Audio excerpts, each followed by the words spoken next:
এই পৃথিবীতে লক্ষাধিকের উপরে আল্লাহ নবী পাঠিয়েছিলেন। তার ভেতরে অন্যতম একজন নবীর নাম হযরত নূহ আলাইহিস সালাম। 50 বছর কমে 1000, 950 বছর একাধারে তিনি দাওয়াতি কাজ করলেন জাতির ভেতরে। মাত্র 80 জন তার দাওয়াত কবুল করেছে, আর কেউ পথে আসে না। শুধু পথে আসে না তা না, জাতির লোকেরা তার কাছে আবদার জানিয়েছে যে আপনি যে কিয়ামতের ভয় দেখান ওইটা নিয়ে আসেন। এবার আল্লাহ পাক রাগ হয়ে গেলেন। এতদিন পর্যন্ত 950 বছর ওরা মানে নাই, আমি কিছু বলি নাই। ওরা মানে নাই, আমি কিছু বলি নাই। শুধুমাত্র মানে নাই তা না, এরপরে বাধা তো দিয়েছে, এখন আবার কিয়ামত দেখতে চাই। ও নূহ, ওদেরকে আমি মিনি কিয়ামত দেখাবো। ওয়া উহিয়া ইলা নূহিন আন্নাহু লা ইউমিনা মিন কওমিকা। যারা ঈমান এনেছে এই মানুষগুলো বাদ দিয়ে তোমার এই কওমের ভেতর থেকে আর কেউ আমার প্রতি ঈমান আনবে না, বিশ্বাস করবে না। প্রশ্ন আসতে পারে, আল্লাহ ঈমান আনার জন্য এই নবীদেরকে পাঠিয়েছেন দুনিয়ায়, আর সেই নবীকেই জানাচ্ছেন যে আর কেউ ঈমান আনবে না। শুধু এতটুকু যদি সহজ ভাষায় বলতেন হয়ে যেত। আল্লাহ গ্যারান্টি দিয়েছেন লা ইউমিনা। ইউমিনা এটাও মোসারে বর্তমান, ভবিষ্যৎ, প্রেজেন্ট, ফিউচার। এর আগে লান এসেছে। আরবি গ্রামার অনুযায়ী মোসারের আগে লান আসলে অর্থ হয় কখনোই হবে না। গ্যারান্টি কার? আরো জোরে বলেন। তার মানে যে 80 জন কবুল করেছিল ইসলামের, পরবর্তীতে আর একটা মানুষও দিনের দিকে আসবে না, এই গ্যারান্টি আল্লাহ কেন দিলেন? তাফসিরে খাজেন, তাফসিরে ফি সিলালিল কোরআন, সিলালিল কোরআনে বেশি পাবেন এটা। ইবনে সাইয়্যিদ কুতুব রাহমাতুল্লাহ আলাইহি ব্যাখ্যা করতে গিয়ে লিখেছেন এই মানুষগুলোর উপরে আল্লাহ মোহর মেরে দিলেন, হেদায়েত পাবে না। কেন? কারণ যে মানুষ এমনিতেই বাধা দেয় নবীদেরকে মেনে নেওয়া যায়, বাধা দিয়ে শেষ না, আবার আল্লাহর নিদর্শন কিয়ামত দেখতে চাচ্ছে। এই 15.5 বছর আমরা মানুষকে বহু বোঝানোর চেষ্টা করেছি। কিছু মানুষ এমনিতেই বাধা দেয়নি, শোনার ভান করে না, শোনার ভান করে চুপ থেকেছে। কিছু মানুষকে দেখেছি না শুনলেও বিরোধিতা করেছে। কথা বলেন না কেন? এই যে যারা বিরোধিতা করেন তাদের উপরে আল্লাহর নির্দেশে যে আপনাকে আল্লাহ হেদায়েতের মতো বড় দৌলত থেকে চির বঞ্চিত করে দেন। আয়াতের তাফসীরের ভেতরে 7টা কারণ পেয়েছি আমি। দ্বিতীয় নম্বর কারণ, এই খুব খেয়াল করে শুনুন, আল্লাহ মানুষকে যে হেদায়েত দেয় না, 1 নাম্বার কারণ যারা বিরোধিতা করে দাওয়াতের, ওহির দাওয়াত দিলে যারা বিরোধিতা করে, মানে তো নাই, বিরোধিতা করে, এই মানুষগুলো হেদায়েত থেকে বঞ্চিত। 2 নম্বরে যারা শুধু আল্লাহর হুকুম মতো চলতে চায়, কিন্তু তার প্রেরিত পুরুষ যারা যুগে যুগে এসেছিল ওই রাসূলদেরকে যারা মানতে চায় না, তাদেরকে আল্লাহ হেদায়েত থেকে বঞ্চিত করে দেয়। প্রমাণ পেয়েছি আমি সূরা ইউনূসের 90 নম্বর আয়াতে। ফেরাউন যখন ডুবে যাচ্ছিল, খুব খেয়াল করে শোনেন, এতদিন যেভাবে শুনেছেন না ওইভাবে না, নতুন ভাবে বলছি। হাত্তা ইযা আদরাকাহুল গরক ক্বালা আমানতু আন্নাহু লা ইলাহা ইল্লাল্লাযী আমানাত বিহি বানু ইসরাঈল। ভালো করে মন দিয়ে শোনেন, কান লাগিয়ে। ফেরাউন যখন ডুবে যাচ্ছিল ওই সময় ঘোষণা দিয়েছে আমি ঈমান আনলাম ওই আল্লাহর উপরে যার উপরে বনি ইসরাঈলরা ঈমান এনেছে। ওয়ানা মিনাল মুসলিমিন, আমি তো মুসলমান। এরপরও ফেরেশতারা আমারে বারবার সুবাই কেন? জবাব দিয়েছেন মুফাসসিরিন ইকরাম যে 7টা বললাম তার 2 নম্বরে ও কিন্তু শুধু আল্লাহ পাকের একাত্মবাদের ঘোষণাটা দিয়েছিল যে আল্লাহর উপরে আমি ঈমান আনলাম। কোন আল্লাহ? বনি ইসরাঈল রাজার উপরে ঈমান এনেছে ওই আল্লাহ। এর পাশাপাশি যে ওই জামানার প্রেরিত পুরুষ যিনি হযরতে মূসা কালিমুল্লাহ, ওই জামানায় কেউ মুসলমান যদি হতে চায় তাহলে তার বলা লাগতো লা ইলাহা ইল্লাল্লাহ মূসা কালিমুল্লাহ। কথা বলে না কেন? এখন এই জামানায় ওই পরিত পুরুষ আর নেই, এখন আছে আরেকজন। এই জামানায় কেউ যদি এখন কালেমা পড়ে মুসলমান হতে চায়, শুধু লা ইলাহা ইল্লাল্লাহ বললে হবে না। এ জামানার যিনি পরিত পুরুষ, কিয়ামত পর্যন্ত যার নাম ঘোষণা আছে মুহাম্মাদুর রাসূলুল্লাহ, এই শব্দ আপনাকে বলা লাগবে। ফেরাউন ওই সময় আল্লাহ তোমাকে আমি মানি, ফেরাউন এই কথা বলার পরে জামানার প্রেরিত পুরুষ আল্লাহর রাসূল এবং আল্লাহর নবী হযরতে মুসা আলাইহিস সালাম কেউ মানে নাই, এই জন্য আল্লাহকে হেদায়েত দেয়নি।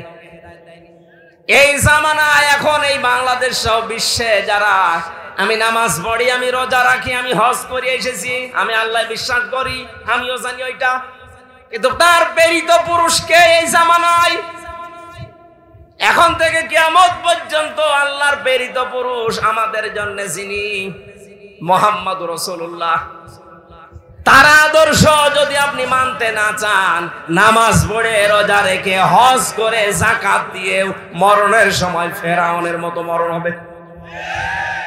আমি বোঝাতে না পারলে আবার রিপিট করছি, আজ যারা শুধুমাত্র আল্লাহর হুকুম বলেন, আমি কি নামাজ পড়ি না, নামাজ পড়ে আমিও জানি, হুকুমটা কার? বলেন বলেন। আপনি তো বলেন আমি এত 7 লক্ষ টাকা খরচ করে হজ করে আসলাম, হ্যাঁ হুকুমটা কার? কিন্তু তার হুকুম প্রেরিত পুরুষ যিনি, এখন তার 63 বছরের ভেতরে 23 বছর মেনে নেওয়া ফরজ আইন, মাস্ট বি, মানাই লাগবে। তার 23 বছরের ভেতরে 10 বছর তিনি কোরআন দিয়ে রাষ্ট্র চালিয়েছিলেন, কথা বলেন না কেন? আপনি তার 23 বছরের ভেতরে এই যে টয়লেটে গিয়েছেন 23 বছরে, না জাননি? কথা বলেন না কেন? অনেক টয়লেটে যাওয়ার সময় বলতেন আল্লাহুম্মা ইন্নী আউযু বিকা মিনাল খুবুসি ওয়াল খাবাইস, বের হওয়ার সময় বলতেন আল্লাহুম্মা ইন্নী গফরানাকা আলহামদুলিল্লাহিল্লাযী আযহাবা আন্নিল আযা ওয়া আফানি। বাম পা দিয়ে ঢুকে ডান পা দিয়ে বের হয়ে 8-10 মিনিট যে টয়লেটে কাটালেন, পুরাটাই ইবাদত। এটা মানেন তো? এখানে আলেম যারা আছে বলেন তো এই খারাপ কাজ ইবাদত হতে পারে? কারণ রাসূলের তরিকা 8-10 মিনিট না, যদি 1 ঘন্টাও আপনি বসে থাকেন, পুরো 1 ঘন্টা ইবাদত। আরো জোরে বলেন। রাসূলুল্লাহর 1 ঘন্টা 10-15 মিনিট যদি আপনার ইবাদত মনে হয়, উনি যে 10 বছরে কোরআন দিয়ে দেশ চালালেন, এটা আপনার রাজনীতি মনে হয়? আমি তো এইটা জাতিকে বোঝাতে পারি না। রাসূলের টয়লেট করে আপনি ইবাদত মনে করেন, আর তার 10 বছর কোরআন দিয়ে রাষ্ট্র চালানো মনে করেন রাজনীতি, দুনিয়ার কাজ। আপনার মরণ হবে ফেরাউনের মতো। নিয়ে আসেন, কোন হুজুর নিয়ে আসবেন, এবার নিয়ে আসেন। আজ হাজারো মাওলানা এই লাইনটা বুঝতে চায় না। রাসূলের টয়লেটও মানে, বিশ্বনবীর বিবাহ শাদী মানে, কিন্তু নবীজির যে 23 বছরের এই যে নবুয়তের জিন্দেগির 10টা বছর তিনি চালালেন, 27টা যুদ্ধের নেতৃত্ব দিলেন, এইটা শুনলেই ওর গায়ে আগুন চলে যায়। ও তখন উল্টা পাল্টা কথা, হ্যাঁ এটা রাজনীতি হচ্ছে, এটা দুনিয়ার কাজ, এটা জঙ্গিপনা, এটা মৌলবাদের কাজ। আপনি বলতে পারলেন এটা? মুসলমানদেরকে যদি এই দেশে কেউ আর কিয়ামতের আগে মৌলবাদ বলে, তাকে আমরা উচিত শিক্ষা দেব ইনশাআল্লাহ। কিসের মৌলবাদ? এই শব্দের ধোয়া তুলেই তো এই 15.5 বছর হাজার হাজার মানুষ গুম হয়েছে। এই মৌলবাদ, মৌলবাদ, জঙ্গিবাদ, এই ধোয়া তুলেই হাজারো মানুষকে আয়না ঘরে নিয়ে হত্যা করা হয়েছে। এই ধোয়া তুলে আমার 3 বছর জেলে রেখেছি, এই ধোয়া তুলে। জঙ্গিবাদের মামলা, কি জঙ্গি কি করেছি আমি? আনসার আল কি যেন সাদা জীবনে নামই শুনি।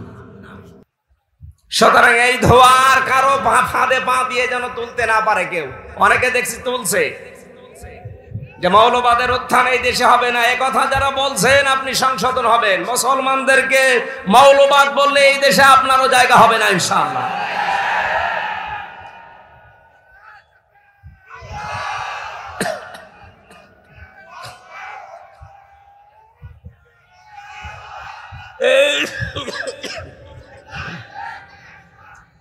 শরীর আসলে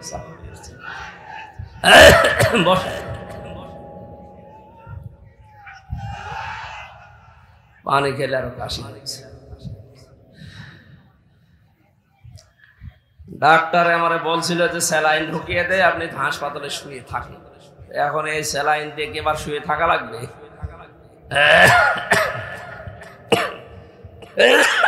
না,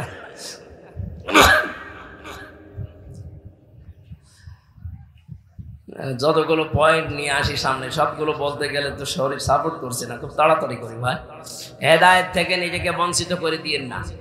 নূহ আলাইহিস সালামের জামানায় মাত্র 80 জন, এরপরে আর কেউ আসে না। আল্লাহ বললেন ইল্লা মান কদ আমান, যারা এনেছে এবার আর আনবে না।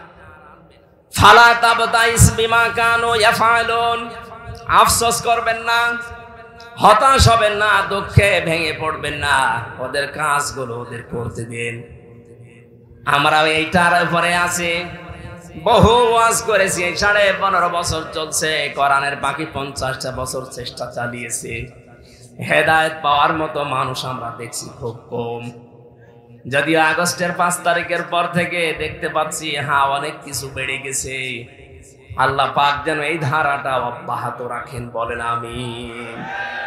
একটা জরিপ পেয়েছিলাম আমি, আগস্টের 5 তারিখের পর থেকে 1 মাস 5 দিনে, মাত্র 1 মাসের ভেতরে সেপ্টেম্বরের 5 তারিখ, তার মানে 1 মাস হয়। সেপ্টেম্বরের 5 তারিখে একটা জরিপ পেলাম, এই দেশে 100 জনের 14 জন মানুষ এখনো পর্যন্ত জালেমদের সাপোর্ট করছে। 100 জনের 28 জন মানুষ আছে থালা নিয়ে শুধু খাবো খাবো এই ধান্দায়। 100 জনের 58 জন মানুষ এখন চায় এদেশে আল্লাহর এই বিধান চালু হোক।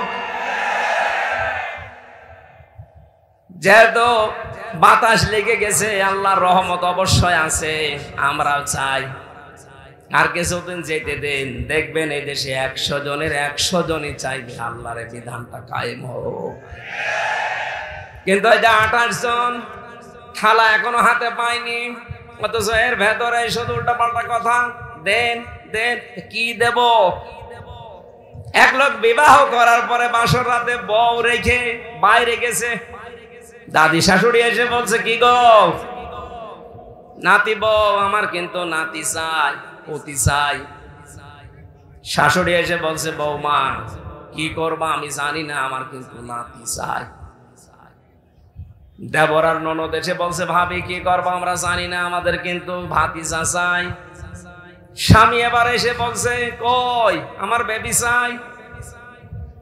ও মাথা উঁচু করে বলছে তোমার বংশ কিসব পাগল, আমার এখনো কিছু হয়নি, এখনো 10 মাস 10 দিন সময় দাও, সংসার হোক, এরপরে কারো বেবি, কারো নাতি, কারো ভাতিজা, কারো পতি সব হবে। কথা বলে না কেন? কেবল মাত্র 15.5 বছরের জঞ্জাল বিদায় করে কেবল হাতে নিয়েছে, আর এর ভেতরে খালি দেন দেন দেন। আপনার নাতি দেবে, আপনার পতি দেবে, আপনার ভাতিজা দেবে, আপনার বেবি দেবে, ওকে ফেলাক্সি লোড করে নিয়ে আসবে, ওরে সময় দেবেন না একটু? 15.5 বছরের জঞ্জাল এখনো কি বিদায় হয়েছে? 100 জনের 65 জন আমরা দেখতে পাচ্ছি অনেকে বিদায় নিয়েছে, পরিবর্তন অলরেডি হয়ে গেছে, আর বাকিগুলোরও থাকার দরকার নেই।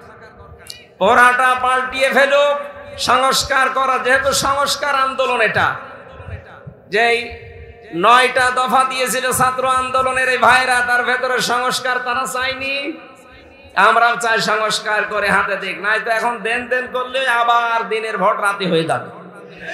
কথা বলেন না কেন? খুব বেশি দিনও না, আমরা সংগত সময় 10 মাস 10 দিন লাগে একটা বাচ্চা হতে, সেই সময় তো দেওয়া লাগবে। যেন আমাদের দুঃখ আফসোস নেই, যে যা করছেন করেন, তার হিসাব তাকে দেওয়াই লাগবে।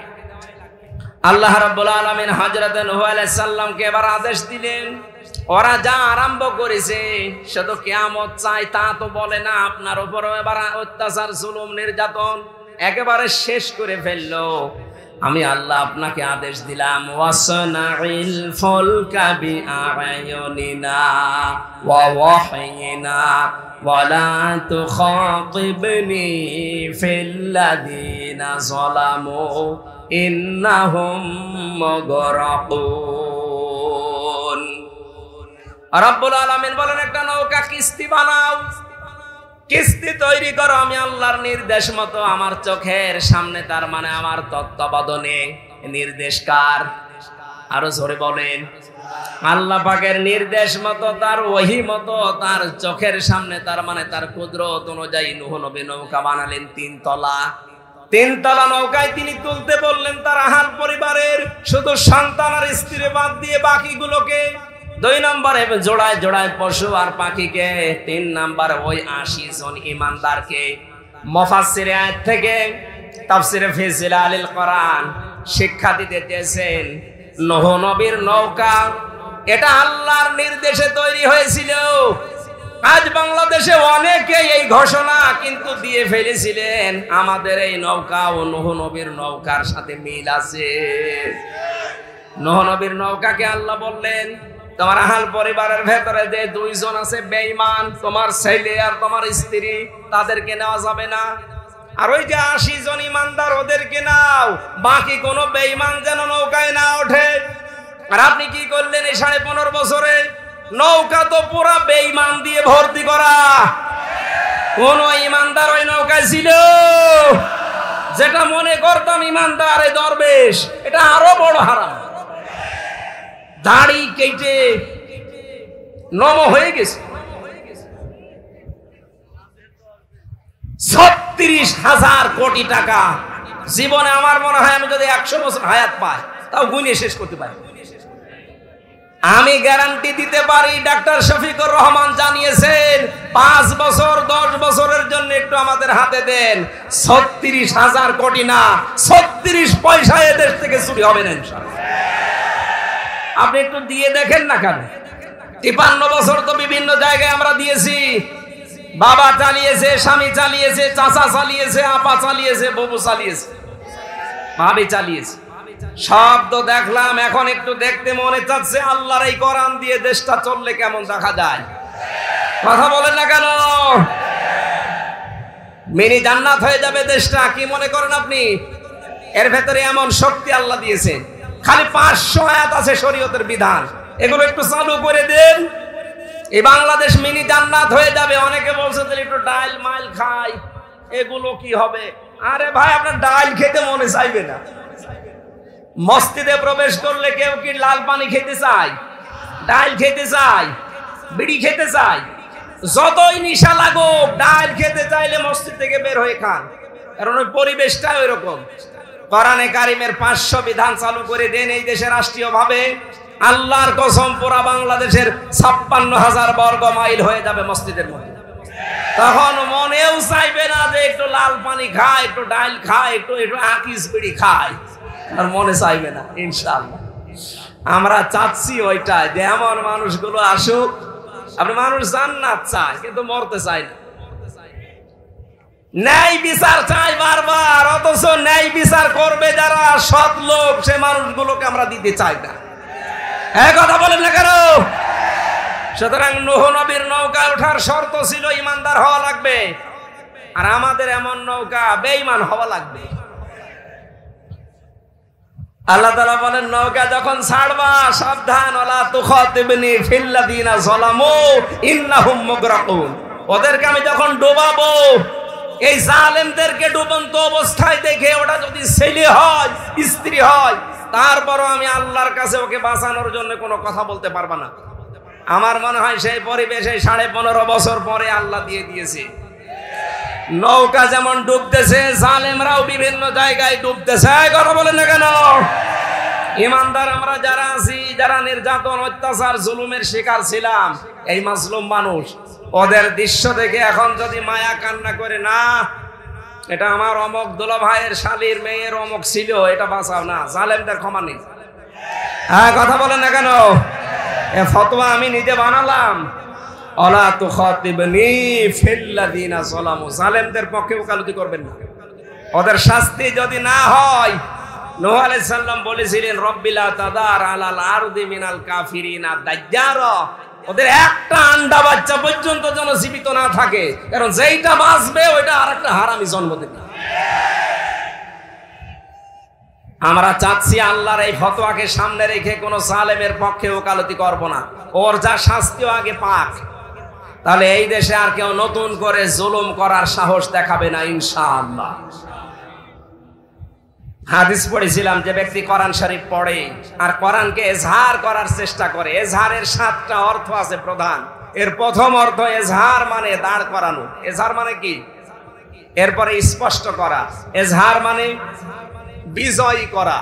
সুতরাং যে ব্যক্তি কোরআন আমরা পড়ি, যারা কোরআনকে বিজয়ী করার জন্য যদি চেষ্টা চালায়, ফাহাল্লা হালালাহু ওয়া হারামা হারামাহু, এর ভেতরে হালালকে হালাল জেনে তখন আমরা মানতে পারবো, হারামকে হারাম জানার পরে তখন ছেড়ে দেওয়া সহজ হবে।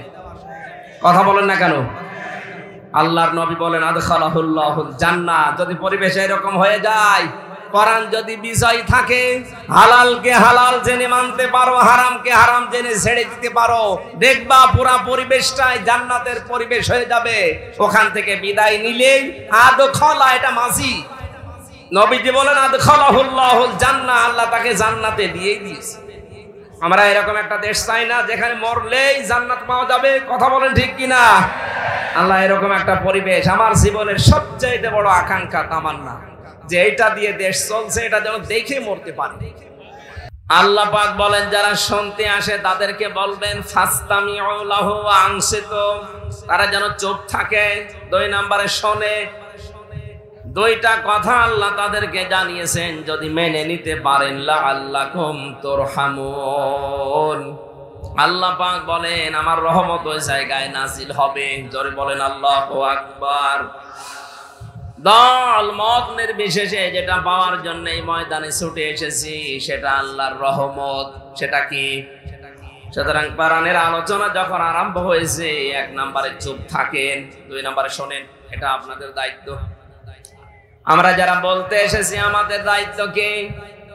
কোরআনে কারীম জানিয়েছে কিতাবুন উনজিলা ইলাইকা ফালা ইয়াকুন ফি সাদরিকা হারাজুম মিনহু লিতুনযিরা বিহি ওয়া যিকরা লিল মুমিনিন। সূরা আরাফের 2 নম্বর আয়াতে আল্লাহ বলেন এই যে একটা কিতাব আপনাকে আমি দিলাম, এটা যখন মানুষের সামনে উপস্থাপন করবেন, মানুষের সামনে ব্যাখ্যা বিশ্লেষণ তাফসীর করে শোনাবেন, তখন আপনার মনের ভেতরে যেন কোনো সন্দেহ, সংশয়, ভয়, ভীতি, দ্বিধা, দ্বন্দ্ব এইগুলো কাজ না করে। আপনার মনে যেন কোনো সংকীর্ণতা না আসে। এখানে হারাজুন শব্দের অর্থ আমি তাফসীরে পেয়েছি 2টা, একটু খেয়াল করে করে শুনবেন।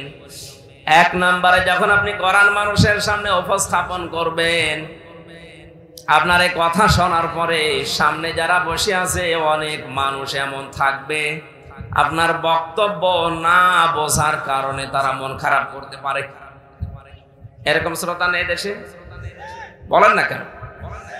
এটা যে আছে তার প্রমাণ আমার এই কুষ্টিয়ায় কয়েকদিন আগে মাওলানা সাদিকুর রহমান আজহারি উনি কোরআন দিয়ে এই কথা বলছিলেন।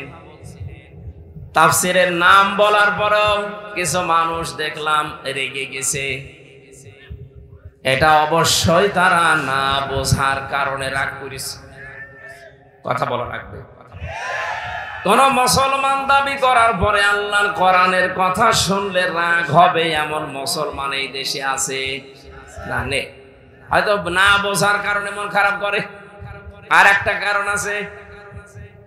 2 নম্বর কারণ হচ্ছে আবহমান কাল থেকে এমন এমন নিয়ম নীতি ইসলাম মনে করে আমাদের এই দেশগুলোতে পালন করা হচ্ছে, আসলে যেটা ইসলামে নেই।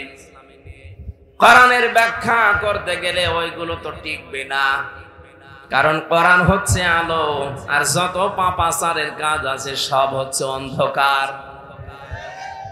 আপনারা দেখবেন এই পৃথিবীতে 3টা প্রাণী দিনের আলোতে বের হয় না, রাতের আধারে বের হয়। পেঁচা, বাদুর আর শামসিকা। সূর্যের আলো যতক্ষণ থাকে ওরা কিন্তু বের হয় না। রাতের আধার যখন শেষ যায়, অন্ধকার হয়ে যায়, তখন ওরা বের হয়। বের হয়ে ঠিক থাকে না, মানুষের ফসল নষ্ট করে, কলা নষ্ট করে, পানের বরজ নষ্ট করে। এক কথা বলে না কেন? এটা আমরা দেখেছি, তাই বাস্তব বলছি। দিনের আলো, সূর্যের আলো এদের পছন্দ হয় না। রাতের অন্ধকার এদের ভালো লাগে, এই জন্য এদের নামও দেখেন ডিজিটাল নাম, পেশা, বাদুর, শামসিকা।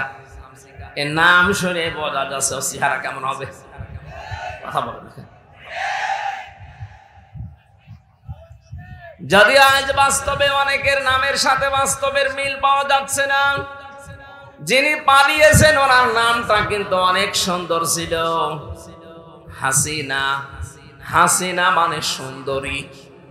হাসিনা মানে কি?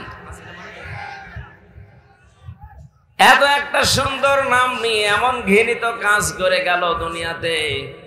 আপনি জরিপ দেখেছেন সারা পৃথিবীতে কয়েকজন মানুষের নাম ঘৃণার তালিকায় এখন আছে, তার ভেতরে এই মহিলার নাম। মানুষ নামটা নেয় কিন্তু গালি হিসাবে। এই যে ইয়াজিদ নামে যে লোকটা, এও অত্যাচারী ছিল, এও স্বৈরাচার ছিল।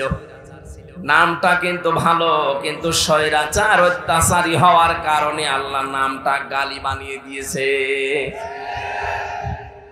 আমার মনে হয় কালের আবর্তে, যুগের বিবর্তনে দেখবেন এই সুন্দরী নামটাও একদিন গালি হয়ে যাবে।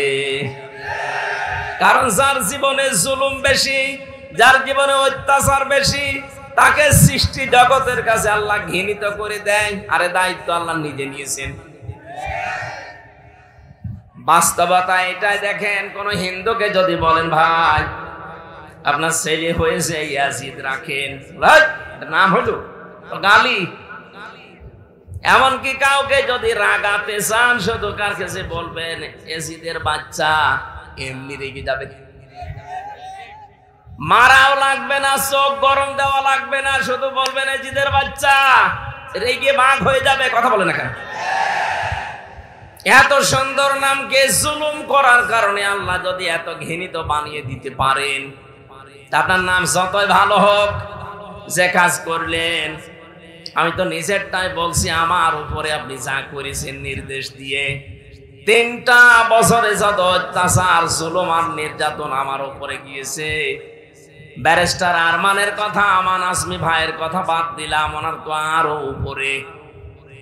আমার 10 দিন আপনি মাটির নিচে যেভাবে রেখে দিয়েছিলেন, কোন মানুষ মানুষের সাথে এই করে, আমার বিশ্বাস হয় না।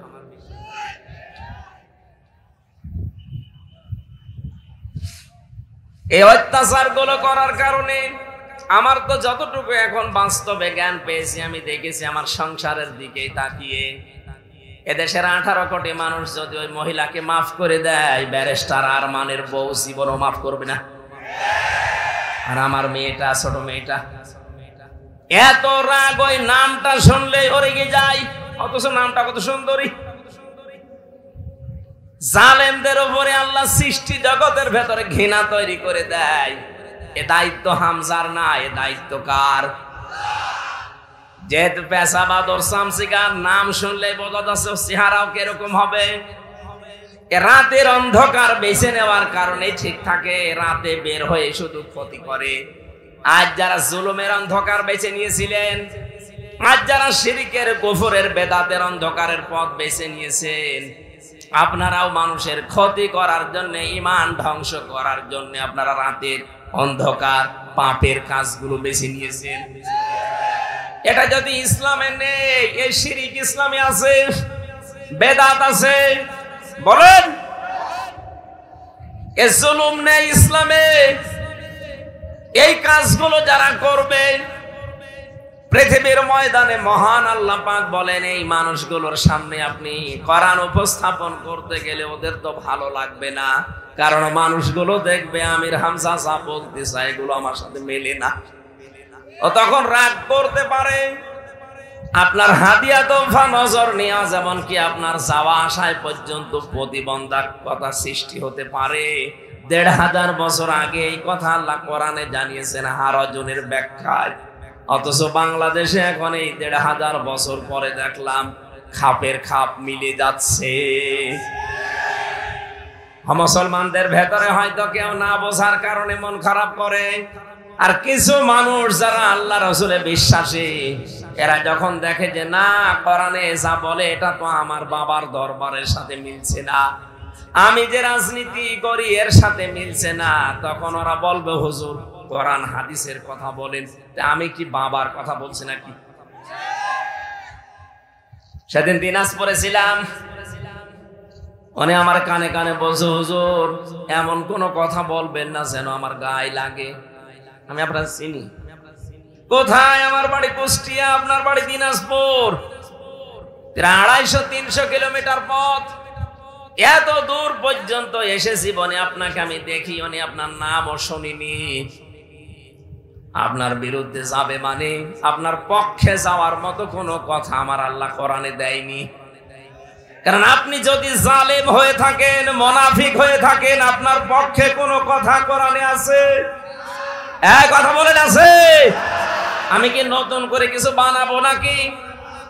আপনারা আসলেই বলেন যে আপনি যা বলেন সব ওই দলের দিকে যায়। আরে ভাই, ওই দলের লোক কোরআন মেনে চলে, এই জন্য ওই দলের দিকে যায়। আপনি তো কোরআন মানেন না, আপনার দিকে যাবে কি করে? যেখানেই যাচ্ছে এখন সারা দেশে একই অবস্থা। জালেম তো বিদায় নিয়েছে, কিন্তু মুনাফিক কিছু আছে। এই মুনাফিক গুলো খালি বারবার বলতে থাকে আমাদের বিরুদ্ধে যেন বলবেন না। আরে ভাই, আমি কি আয়াত নতুন করে তৈরি করব? কোথায় পাবো আমি? যা আছে জালেমের বিরুদ্ধে যেমন মুনাফিকের বিরুদ্ধে এইরকমই কথা বলেন না কেন? আপনার পক্ষে যদি আল্লাহর কোরআনের কথা, রাসূলের হাদিসের কথা নিয়ে আসতে হয়, তাহলে হারজনের ব্যাখ্যাটা আপনাকে বোঝা লাগবে। যেহেতু আমি এখানে বসেছি, কি করে উপস্থাপন করা লাগবে কোরআনের ধরন আল্লাহ আমাকে শিখিয়ে দিয়েছেন। আমরা সেই ধরনটা সামনে নিয়ে বলতে চাই। আল্লাহ আমাদের তৌফিক দাও, বলেন আমিন। 2024 সালের 5 আগস্টের সাথে কোরআনে কারিমের একটা আয়াতের আমি মিল পেয়েছি। এদিকে তাকান। এখন প্রশ্ন আসতে পারে, এটা নাজিল হয়েছে 1500 বছর আগে, 2005 সালের 5 আগস্টের সাথে মিল পেলেন কি করে? আপনি মিলান, মিলবে। সূরা আনআম 44 নম্বর আয়াত, ফালাম্মা নাসু মা যুকিরু বিহি ফাতাহনা আলাইহিম আবওয়াবা কুল্লা শাইইন হাত্তা ইযা ফারিহু বিমা উতু আখাযনাহুম বাগতাতান ফাইদা হুম মুবলিসুন। যারা কোরআন পড়তে পারেন আরবিতে, বাংলায় একটু বাড়িছে, সূরা আনআমের 44 নম্বর আয়াতটা মিলান, তখন দেখবেন জালেমদের প্রতি যারা ছাপাই গাচ্ছে এখনো, তাদের মুখ বন্ধ হয়ে যাবে। রব্বুল আলামিন বলেন, যখন তারা আমার আদেশ নিষেধ আমি যেটা পাঠিয়েছিলাম তাদের উপরে, এটা যখন তারা ভুলে গেল, তাদের যে নিয়ামতের দরজা আমি আল্লাহ সবগুলো খুলে দিলাম। এই যে ফাতাহনা, এর ফাইল সরাসরি আল্লাহ, বাবের বহুবচন আবওয়াব, ওদের শান্তির যত দরজা আছে সব আমি আল্লাহ ওদের ভুলে যাওয়ার কারণে খুলে দিলাম। প্রশ্ন আসতে পারে, আল্লাহর আদেশ ভুলে যাওয়ার কারণে আল্লাহ নিয়ামত আরো কেড়ে নেয়, আল্লাহ বাড়িয়ে দিল কেন? জবাব দিচ্ছে, এবার তাকান। 2006 সালের 28 অক্টোবর এই মাসে আমরা দেখেছিলাম একজন মানুষের মুখের কথাই লগি বইটা নিয়ে সারা দেশ থেকে মানুষ ঢাকায় গিয়ে জসিম ভাইয়ের মতো মানুষকে পিটিয়ে হত্যা করে লাশের উপরে ড্যান্স দিয়েছে। জীবনে বহু ইতিহাস পড়েছি বিশ্ববিদ্যালয় থেকে, কিন্তু এই ইতিহাস কোনোদিন আমি শুনিও নি, পড়িও নি। দেখা তো দূরের কথা, যে জীবনে আশরাফুল মাখলুকাত মানুষ হত্যা করার পরে তার লাশের উপরে ড্যান্স দেওয়া যায়। সিরাজগঞ্জ থেকে একবার যাচ্ছিলাম মাহফিল করে, ড্রাইভারের পেছনে বসে আছে বাসের ড্রাইভার, মাঝখানে দেখলাম একটা কুকুর পড়ে আছে। কুকুরের গার উপর দিয়ে চালিয়ে না দিয়ে উনি বাম দিয়ে দিল, গাড়ি একটু কেঁপে উঠেছে। ড্রাইভারকে বললাম, ভাই আপনি এমন করলেন, গাড়ি এখনই তো অ্যাক্সিডেন্ট হয়ে যেত। আমার বলছে, হুজুর আপনি দেখেন না একটা কুকুর পড়ে আছে, আমি ডবল করে ওর গার উপরে চাকা চালাবো, আমার বিবেক নেই। বললাম, ভাই ও তো মরা কুকুর, ও মারলে কি আর না মারলে কি? ড্রাইভার আমার দিকে ঘুরে বলছে, হুজুর আপনি কি আসলে হুজুর? আপনি কেমন হুজুর? আপনি দেখছেন যে একটা মরা কুকুর পড়ে আছে, আমি আবার ডবল করে চাকা চালাবো, আমার বিবেক কি মরে গেছে? এই কথা শোনার জন্য আমি ছিলাম। একটা মরা নিকৃষ্ট প্রাণী, দুইটা কুকুর আর শুকুর, তার ভেতরে একটা পড়ে আছে, তাও মরে পড়ে আছে। এর উপর দিয়ে আপনি চাকা চালাতে পারলেন না, আপনার বিবেকে বাধা দিল। অথচ জসিম ভাইয়ের মতো মানুষকে, জীবিত মানুষকে পিটিয়ে লগে বৈঠা দিয়ে মারার পরে লাশের উপরে ড্যান্স দিয়েছে এই দেশে। আপনাদেরকে মানুষ বলেন কি করে, আমার তো বিশ্বাস হয় না। এই পৈশাচিক নির্যাতন, এই দৃশ্য দেখার পরে আমার ওই সময় মনে হয়েছিল, না, এই পৃথিবীতে ক্ষমতার এই যে আসল যেটা, এটা আরামের জায়গা। অনেকে ভাবি আমরা, আসলে এটা আরাম। এই জায়গাতে আল্লাহ কোনোদিন এইরকম জালেমদেরকে আর দেবেন না। তো দেখলাম 2 বছর পরে ঠিক আল্লাহ তাদেরকে দিল। মনে করলাম হয়তো খুব বেশি হলো না, 5 বছর টিকবে। 9 সালে আসার পরে 13 সালে দেখি না আবার টিকে গেল, সে যেভাবেই হোক। 13 সালের পরে মনে করেছিলাম না, না টেকার মতো কায়দা নেই। 18 সালে দেখি না আবার টিকে গেল। 24 সালে আসার পরে দেখলাম না, তারা আবার টিকে গেল। মনে মনে ভাবছি, আল্লাহ তোমার কোরআনে তুমি নিজেই জানিয়েছো, মানুষ যখন তোমার নিয়ামত পাওয়ার পরে ভুলে যায়, তখন তাদের শান্তির দরজাগুলো তুমি খুলে দাও। কিন্তু পরের শব্দে তুমি কি বললে?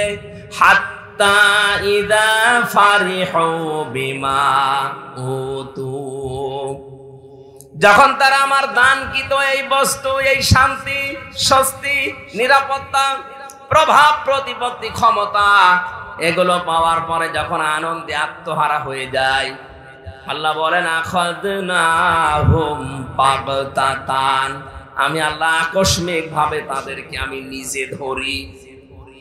আপনি বলেন তো 2006-এর এই অক্টোবরের 28 তারিখের পর থেকে 24 আগস্টের 5 তারিখ পর্যন্ত কোন সম্ভাবনা ছিল যে এরা পড়ে যেতে পারে? না। এদেশে বিএনপির মতো এত বড় দল, জামাত ইসলামের মতো এত বড় দল বহু চেষ্টা চালিয়েছে, 15.5 বছর এক চুলো নড়াতে পারে নাই। অথচ আল্লাহ নিজে মনে হচ্ছে ছাত্র ছাত্রীদের সাথে আবাবিল পাঠিয়েছিল, কিচ্ছু হাতে ছিল না তাদের, নিরস্ত্র, শুধু মুখের ভাষা দিয়ে জালেম পালাতে পারে, সম্ভব না। আল্লাহ বলেন আখাযনাহুম, আমি নিজে ধরেছি, বাগতাতান, আকস্মিক ভাবে। এমন আকস্মিক ভাবে ধরেছে, দুপুরের খাবার। পরের শব্দ তো আরো কঠিন। আল্লাহ পাক বলেন ফাইদাহুম মুবলিসুন, তাদেরকে আকস্মিক ভাবে ধরার পরে তারা হতাশ হয়ে পড়েছে। এদের চেহারার ভেতরে যে হতাশার ছাপ, এর বাস্তব চিত্র এই দরবেশ। আপনি দরবেশ যেদিন কোর্টে তোলে দেখেছেন চেহারা তো বোঝা যাচ্ছিল না, পচা ডিম খাওয়ার পরে তো একটু বোঝা গিয়েছে। আমি আরো বেশি দেখেছি ওই কালা মানিককে, কলার পাতায় আল্লাহ শুইয়েছে, এমনকি ওর বিসি উড়ে গেছে, ওর সংসার করার কাজ শেষ।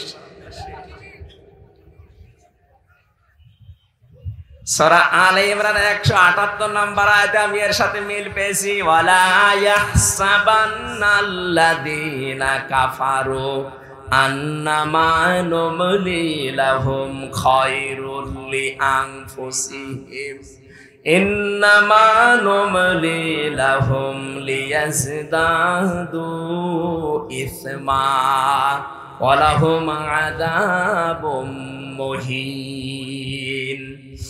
কাফেরেরা ধারণা করেছে তাদের এই কম ক্ষমতা আল্লাহ মনে হয় তাদের ভালোবেসে দিয়েছে তাদের কল্যাণের জন্য, কিন্তু না। মানুষ যদি সত্যি জুলুমের পথ বেছে নেয়, ইন্নামা নুমলি লাহুম লিয়াজদাদু ইসমা, আল্লাহ পাক বলেন ওই মানুষগুলোর পাপের বোঝা দিনের পরে দিন তখন পরিপূর্ণ হতে থাকে। এই 15.5 বছরে একদম তাই হয়েছে।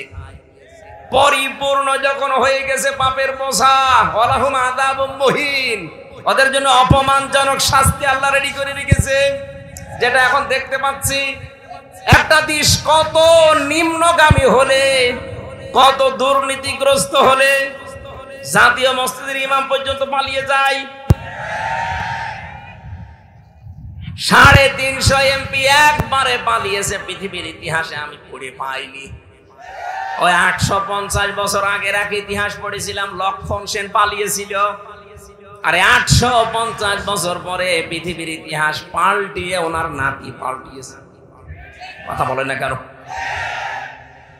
কোরআনের আয়াত থেকে আমি যেটা পেয়েছি, এই এদিকে তাকান, আল্লাহ রাব্বুল আলামিন যেটা জানাতে চেয়েছেন তাদের জন্য অপমানজনক শাস্তি আমি আল্লাহ রেডি করে রাখি, যারা জুলুম করবে এবং যারা জালিমদের সহযোগী হবে। জাতীয় মসজিদের ইমাম তো সম্মানের পাত্র, অথচ কয়েকদিন আগে যে অপমান হয়েছে এই মুহিন শব্দটা ওর সাথে মিলে যায়। মুসল্লিদের পক্ষ থেকে জুতা পিটা করেছে, ও বলছে আমার গায়ে জুতা লাগেনি। ওরে শয়তান, এতগুলো জুতা খেয়েছে তো বলো জুতা লাগেনি। আর কত অপমান হবেন।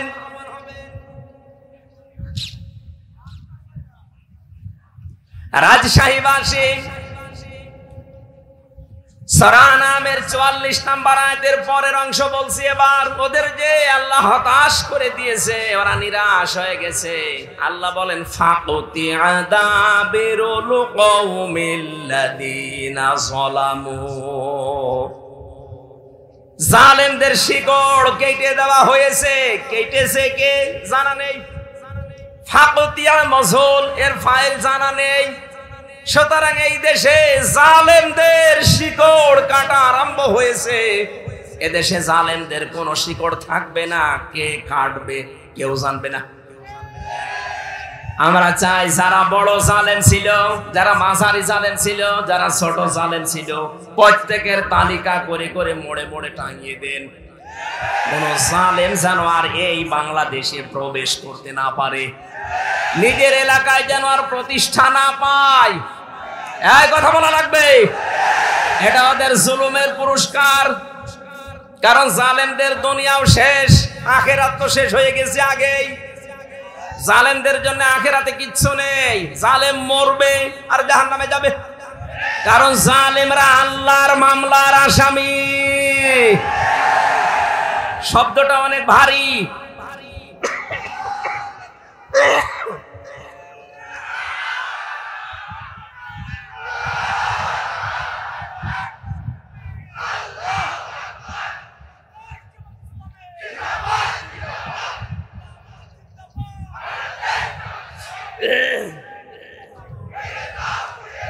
আলহামদুলিল্লাহ ভাই,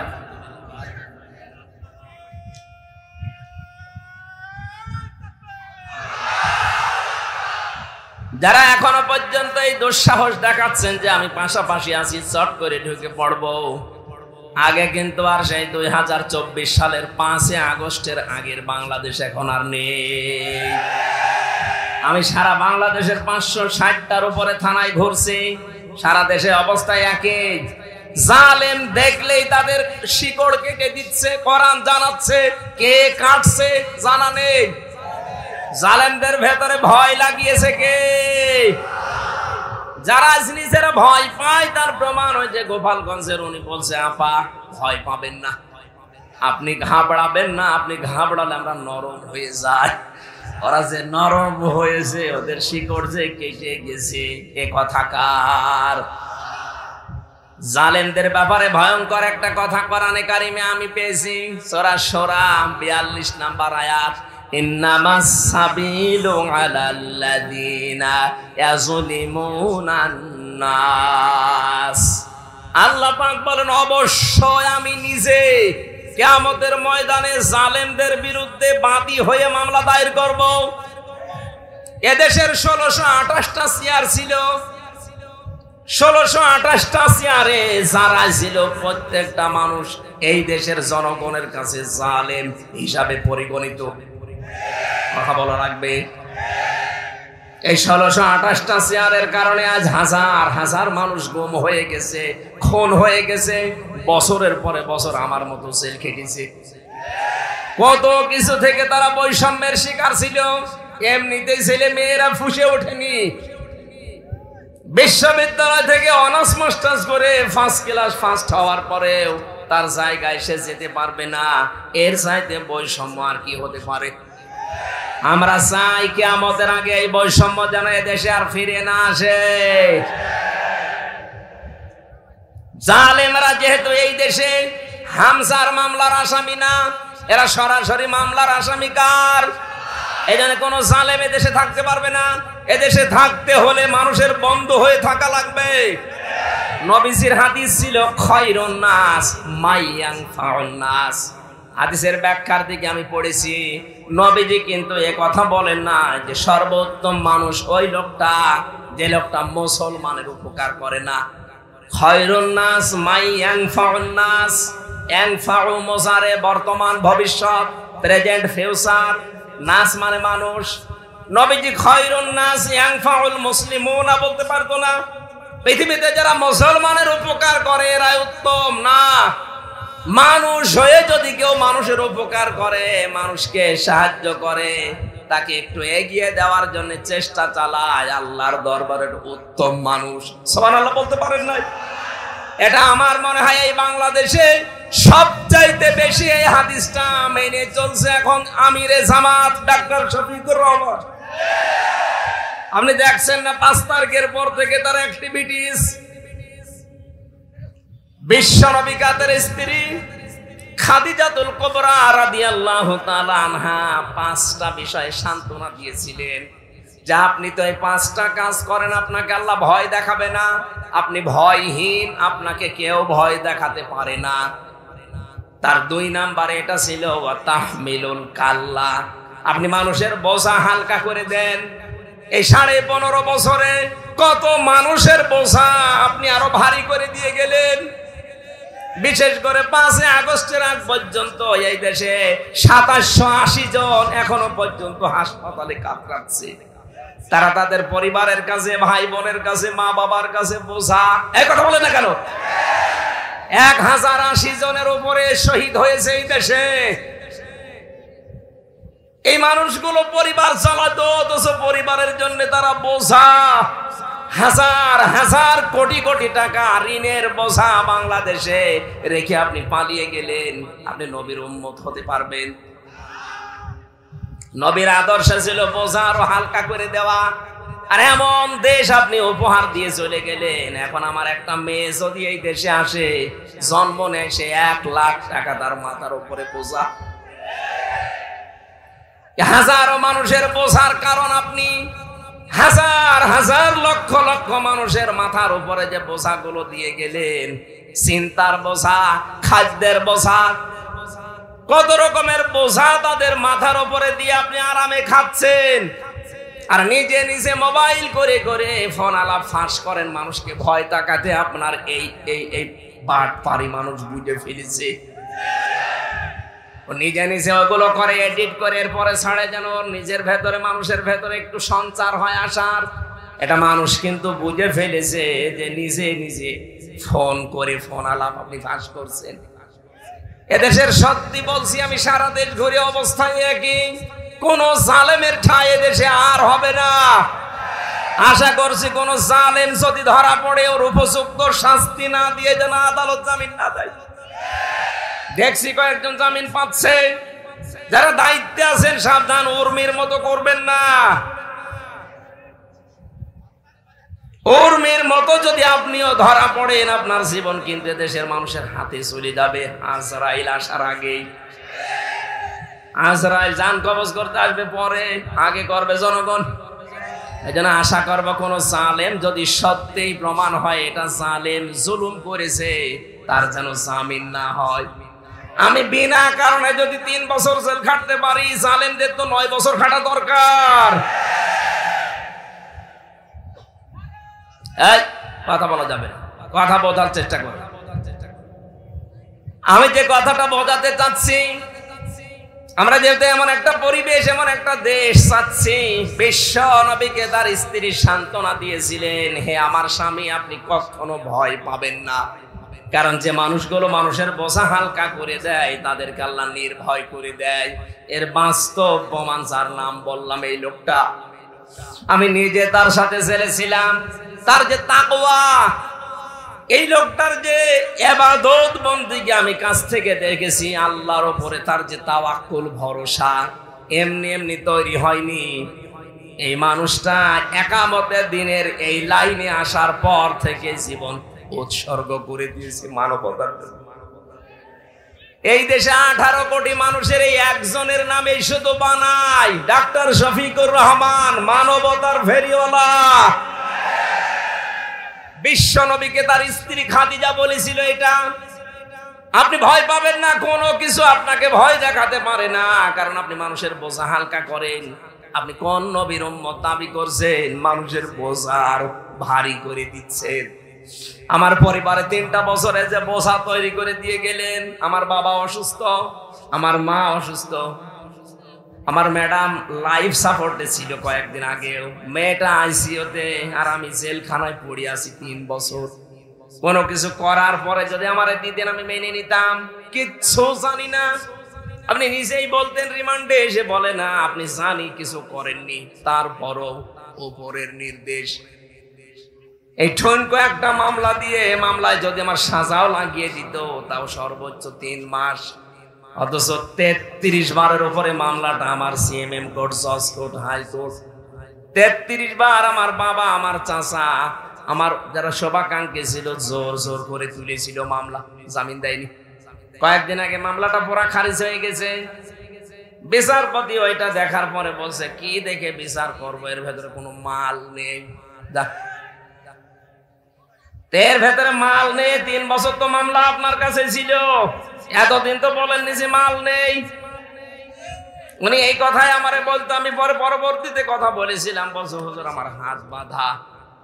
আমি জানি শুধু ওনার না, এখন যেহেতু ওনার হাত খোলা, এখন ন্যায় বিচার করতে পারছে।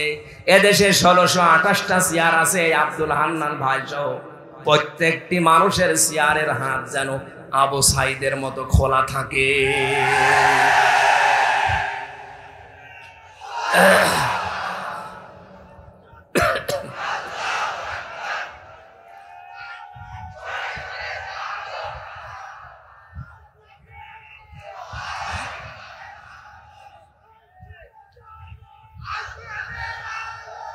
আমার ভাইরা, আমরা আর কিয়ামতের আগে এই দেশে যারা চেয়ারে বসবে তাদের হাত বাঁধা দেখতে চাই না, চাই সবার হাত খোলা থাকবে। হাত খোলা থাকলে আমার বোঝো না এই বিচার পাবেন আপনি এই থানাতে গিয়ে, ফাঁড়িতে গিয়ে। এক কথা বলেন না। আর যদি হাত বেঁধে দেন, আব্দুল হান্নান না ওনার বাবাও যদি চেয়ারে বসে, বলবে আমার হাত বাঁধা। যেন আমরা চাচ্ছি এদেশে কারো হাত যেন আর বাঁধা না থাক। জামাত ইসলামী বাংলাদেশের পক্ষ থেকে 41টা প্রস্তাবনা দিয়েছে, আপনারা দেখেছেন। এর ভেতরে 2টা অন্যতম, যে প্রশাসনে যারাই আছে তাদেরকে যেন আলাদা করে দেওয়া হয়। ওই অমক নেতা পাতি ছাতি কি বলবে সেই অনুযায়ী কাজ করা লাগবে। তার মানে কি ওনারা কি আপনার গোলাম নাকি? 18 কোটি মানুষের টাকা দিয়ে ওনার বেতন হয়, সবার দিকে তাকানো লাগবে। জামাতে ইসলামীর এই প্রস্তাবনার সাথে আমরা একমত কিনা বলেন তো?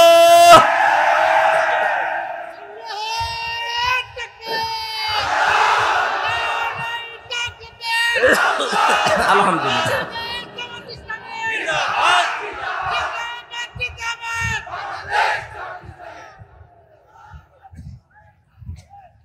রাজশাহীবাসী আমরা বাকি কথা আমার শরীর এবং সময়ের দিকে খেয়াল করছি। কালকে আমার শপথ আছে কুষ্টিয়াতে, আমি বেশি দেরি করতে পারবো না। সকাল 6টায় আসবে সেক্রেটারি জেনারেল, এই জন্যে খুব তাড়াতাড়ি করছি। আমি মনে করলাম 10টায় শেষ করে চলে যাব। এমনি যে শরীরের অবস্থা, আবার কালকে আছে টাঙ্গাইলে, ওই অনুষ্ঠান শেষ করে ওইটা ধরা লাগবে। চারিদিকে খেয়াল করে আমি আয়াতে প্রবেশ করছি, সব বাদ দিয়ে দিলাম।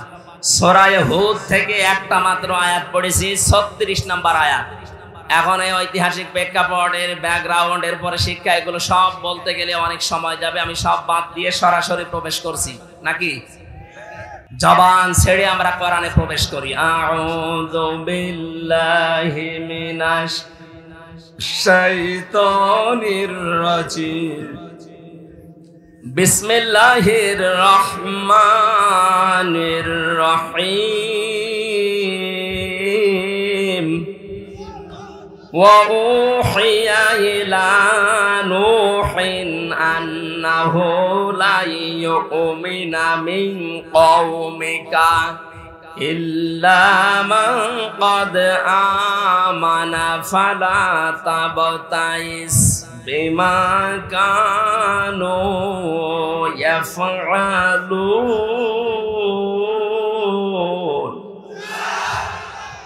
আমার ভাইরা, সুতরাং এই ধোয়ার কারো ফাঁদে পা দিয়ে যেন তুলতে না পারে কেউ। অনেকে দেখছি তুলছে যে মৌলবাদের উত্থান এই দেশে হবে না, এ কথা যারা বলছেন আপনি সংশোধন হবেন। মুসলমানদেরকে মৌলবাদ বললে এই দেশে আপনারও জায়গা হবে না ইনশাআল্লাহ।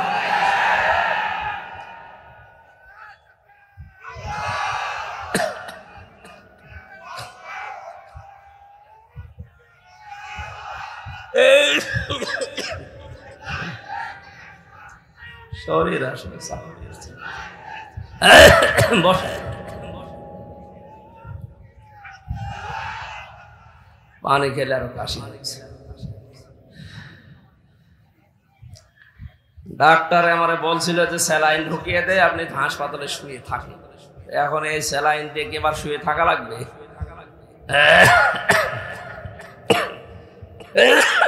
না,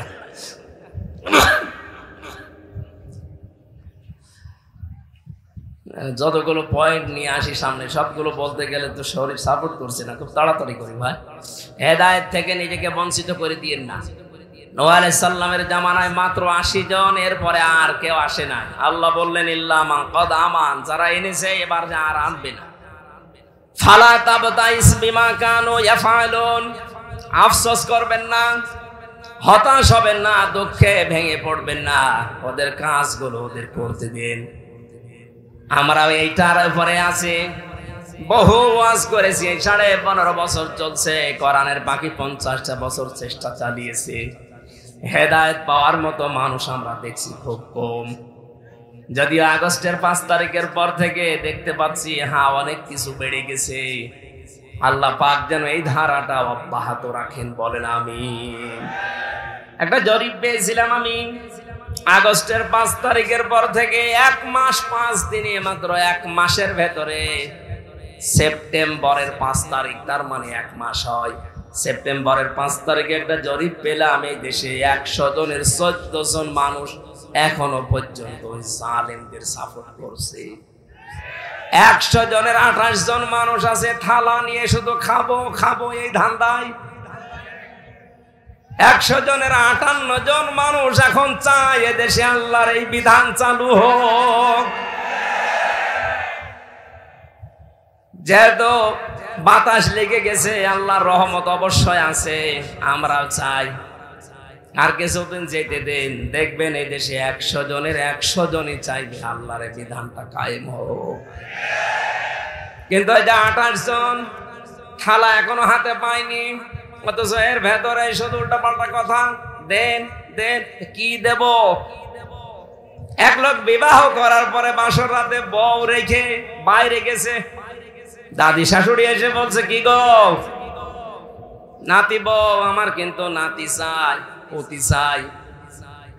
শাশুড়ি এসে বলছে বৌমা কি করবা আমি জানি না, আমার কিন্তু নাতি চাই। দেবর আর ননদ এসে বলছে ভাবি কি করবো আমরা জানি না, আমাদের কিন্তু ভাতিজা চাই। স্বামী এবার এসে বলছে কই আমার বেবি চাই। ও মাথা উঁচু করে বলছে তোমার বংশ কিসব পাগল, আমার এখনো কিছু হয়নি, এখনো 10 মাস 10 দিন সময় দাও, সংসার হোক, এরপরে কারো বেবি, কারো নাতি, কারো ভাতিজা, কারো পতি সব হবে। কথা বলে না কেন? কেবলমাত্র 15.5 বছরের জঞ্জাল বিদায় করে কেবল হাতে নিয়েছে, আর এর ভেতরে খালি দেন দেন দেন। আপনার নাতি দেবে, আপনার পুতি দেবে, আপনার ভাতিজা দেবে, আপনার বেবি দেবে, ওকে ফ্লাক্সি লোড করে নিয়ে আসবে। পরের সময় দেবেন না একটু? 15.5 বছরের জঞ্জাল এখনো কি বিদায় হয়েছে? 100 জনের 65 জন আমরা দেখতে পাচ্ছি অনেকে বিদায় নিয়েছে, পরিবর্তন অলরেডি হয়ে গেছে, আর বাকিগুলোরও থাকার দরকার নেই। ওরাটা পাল্টিয়ে ফেলুক, সংস্কার করা, যেহেতু সংস্কার আন্দোলন, এটা যেই 9টা দফা দিয়েছিল ছাত্র আন্দোলনের এই ভাইরা, তার ভেতরে সংস্কার তারা চায়নি। আমরাও চাই সংস্কার করে হাতে দিক, নাই তো এখন দেন দেন করলে আবার দিনের ভোট রাতে হয়ে যাবে। কথা বলেন না কেন? খুব বেশি দিনও না, আমরা সঙ্গত সময় 10 মাস 10 দিন লাগে একটা বাচ্চা হতে, সেই সময় তো দেওয়া লাগবে। যেন আমাদের দুঃখ আফসোস নেই, যে যা করছেন করেন, তার হিসাব তাকে দেওয়াই লাগবে। আল্লাহ রাব্বুল আলামিন হযরত নূহ আলাইহিস সালামকে এবার আদেশ দিলেন, ওরা যা আরম্ভ করেছে শুধু কিয়ামত চাই তা তো বলে না, আপনার উপরও এবার অত্যাচার, জুলুম, নির্যাতন একেবারে শেষ করে ফেললো। আমি আল্লাহ আপনাকে আদেশ দিলাম, ওয়াসনাইল ফুলকা বিআয়ুনিনা ওয়া ওয়াহয়িনা ওয়ালা তুখাতিবনি ফিল্লাযিনা যালামু ইন্নাহুম মুগরাকুন। রব্বুল আলামিন বলেন, একটা নৌকা কিস্তি বানাও, কিস্তি তৈরি করো আমি আল্লাহর নির্দেশ মতো, আমার চোখের সামনে, তার মানে আমার তত্ত্বাবধানে। নির্দেশ কার? আরো জোরে বলেন। আল্লাহ পাকের নির্দেশ মতো, তার ওহী মতো, তার চোখের সামনে, তার মানে তার কুদরত অনুযায়ী নূহ নবী নৌকা বানালেন 3 তলা। 3 তলা নৌকায় তিনি তুলতে বললেন তার আহাল পরিবারের শুধু সন্তান আর স্ত্রী বাদ দিয়ে বাকিগুলোকে। 2 নম্বরে জোড়ায় জোড়ায় পশু আর পাখিকে। 3 নম্বরে ওই 80 জন ইমানদারকে। মুফাসসিরে আয়াত থেকে তাফসিরে ফি জিলালিল কোরআন শিক্ষা দিতে চেয়েছেন, নূহ নবীর নৌকা এটা আল্লাহর নির্দেশে তৈরি হয়েছিল। আজ বাংলাদেশে অনেকে এই ঘোষণা কিন্তু দিয়ে ফেলেছিলেন, আমাদের এই নৌকা ও নূহ নবীর নৌকার সাথে মিল আছে। নূহ নবীর নৌকাকে আল্লাহ বললেন, তোমার আহাল পরিবারের ভেতরে যে 2 জন আছে বেঈমান, তোমার ছেলে আর তোমার স্ত্রী, তাদেরকে নেওয়া যাবে না। আর ওই যে 80 জন ইমানদার, ওদেরকে নাও, বাকি কোন বেঈমান যেন নৌকায় না ওঠে। আর আপনি কি করলেন এই 15.5 বছরে? নৌকা তো পুরা বেঈমান দিয়ে ভর্তি করা। কোন ইমানদার ওই নৌকায় ছিল? যেটা মনে করতাম ইমানদার এই দরবেশ, এটা আরো বড় হারাম। দাড়ি কেটে নম হয়ে গেছে। 36,000 কোটি টাকা। জীবনে আমার মনে হয় আমি যদি 100 বছর হায়াত পাই, তাও গুণে শেষ করতে পারি। আমি গ্যারান্টি দিতে পারি, ডাক্তার শফিকুর রহমান জানিয়েছেন 5 বছর 10 বছরের জন্য একটু আমাদের হাতে দেন, 36,000 কোটি না, 36 পয়সা এদেশ থেকে চুরি হবে না ইনশাআল্লাহ। আপনি একটু দিয়ে দেখেন না কেন? 53 বছর তো বিভিন্ন জায়গায় আমরা দিয়েছি। বাবা চালিয়েছে, স্বামী চালিয়েছে, চাচা চালিয়েছে, আপা চালিয়েছে, বউ চালিয়েছে, ভাবি চালিয়েছে, সব তো দেখলাম। এখন একটু দেখতে মনে চাচ্ছে আল্লাহর এই কোরআন দিয়ে দেশটা চললে কেমন দেখা যায়। কথা বলেন না কেন? মিনি জান্নাত হয়ে যাবে দেশটা। কি মনে করেন আপনি? এর ভেতরে এমন শক্তি আল্লাহ দিয়েছেন। খালি 500 আয়াত আছে শরীয়তের বিধান, এগুলো একটু চালু করে দেন, এই বাংলাদেশ মিনি জান্নাত হয়ে যাবে। অনেকে বলছে একটু ডাল মাইল খাই, এগুলো কি হবে? আরে ভাই, আপনার ডাল খেতে মনে চাইবে না। মসজিদে প্রবেশ করলে কেউ কি লাল পানি খেতে চায়? ডাল খেতে চায়? বিড়ি খেতে চায়? যতই নিশা লাগুক, ডাল খেতে চাইলে মসজিদ থেকে বের হয়ে খান, কারণ ওই পরিবেশটা ওই রকম। কোরআনে কারিমের 500 বিধান চালু করে দেন এই দেশে রাষ্ট্রীয় ভাবে, আল্লাহর কসম পুরা বাংলাদেশের 56,000 বর্গ মাইল হয়ে যাবে মসজিদের মধ্যে। তখন মনেও চাইবে না যে একটু লাল পানি খায়, একটু ডাল খায়, একটু আকিস বিড়ি খায়, আর মনে চাইবে না ইনশাআল্লাহ। আমরা চাচ্ছি ওইটা, যে এমন মানুষগুলো আসুক আপনি মানুষ জান্নাত চায় কিন্তু মরতে চায় না, ন্যায় বিচার চাই বারবার, অথচ ন্যায় বিচার করবে যারা সৎ লোক সে মানুষগুলোকে আমরা দিতে চাই না। হ্যাঁ, কথা বলেন না কেন? সুতরাং নূহ নবীর নৌকা ওঠার শর্ত ছিল ইমানদার হওয়া লাগবে, আর আমাদের এমন নৌকা বেঈমান হওয়া লাগবে। আল্লাহ তাআলা বলেন, নৌকা যখন ছাড়বা সাবধান, ওয়ালা তুখাতিবনি ফিল্লাযিনা যালামু ইন্নাহুম মুগরাকুন। ওদেরকে আমি যখন ডুবাবো, এই জালেমদেরকে ডুবন্ত অবস্থায় দেখে ওটা যদি ছেলে হয় স্ত্রী হয়, তারপরও আমি আল্লাহর কাছে ওকে বাঁচানোর জন্য কোনো কথা বলতে পারবা না। আমার মনে হয় সেই পরিবেশে 15.5 বছর পরে আল্লাহ দিয়ে দিয়েছে। নৌকা যেমন ডুবতেছে, জালেমরাও বিভিন্ন জায়গায় ডুবতেছে। কথা বলেন না কেন? ইমানদার আমরা যারা আছি, যারা নির্যাতন অত্যাচার জুলুমের শিকার ছিলাম, এই মাজলুম মানুষ, ওদের দৃশ্য দেখে এখন যদি মায়া কান্না করে, না এটা আমার অমক দুলা ভাইয়ের শালীর মেয়ের অমক ছিল, এটা বাঁচাও না, জালেমদের ক্ষমা নেই। হ্যাঁ, কথা বলেন না কেন?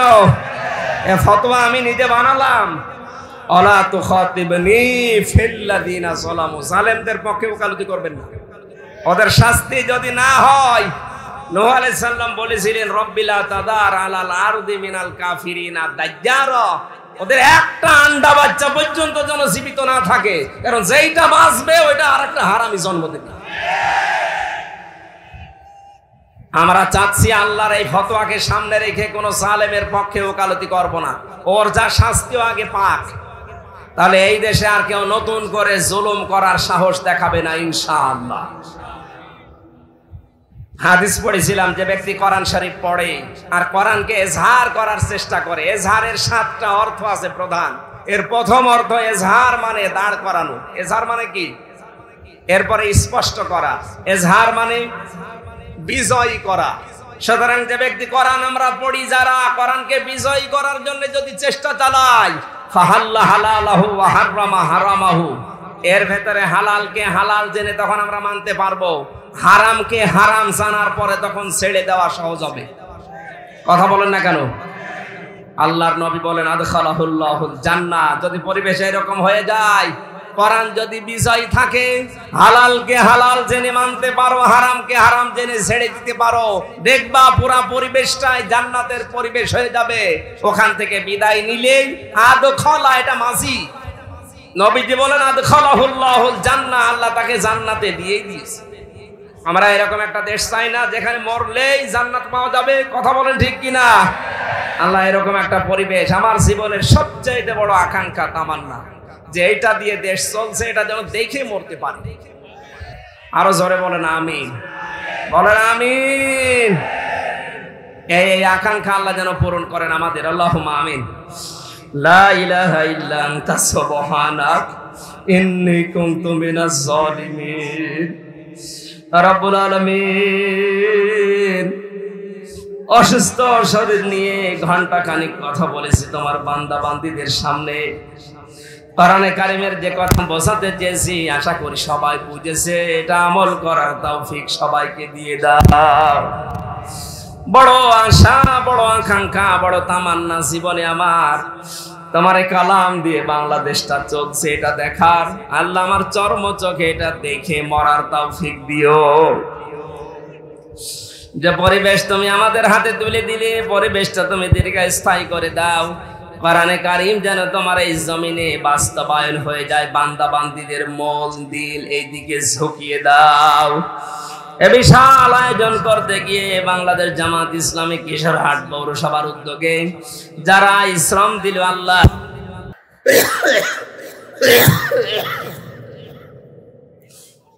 কিশোরহাটের সম্মানিত আমির, এই পৌরসভার আমির এবং সেক্রেটারি শ্রদ্ধাভাজন মামাজান ডাক্তার হাফিজুর রহমান হাফিজ সহ যত মানুষ চেষ্টা চালিয়েছে, আব্দুল আওয়াল ভাই সহ আমি নাম অনেকের জানি না, যত মানুষ এগিয়ে এসেছে কোরআনের এই প্রসারে, আল্লাহ তোমার রহমত তাদের দিকে এগিয়ে দাও। মাহফিলের প্রধান অতিথি, বিশেষ অতিথি সভাপতি সাহেবকে কবুল করো। সম্মানিত মা বোন যারা এসেছে, আল্লাহ পর্দার আড়ালেদেরকে খাদিজার মতো, আয়েশার মতো বানিয়ে দাও। রব্বুল আলামিন, রাজশাহীতে আসলে তোমার যে যুবক বান্দাগুলো কোরআনের মহব্বতে দৌড়িয়ে আছে, আমার শরীফ ভাই, হাফিজ ভাই, আব্দুর রশিদ সহ নাম না জানা যত যুবকেরা, এদেরকে তুমি ওমরের মতো বানিয়ে দাও।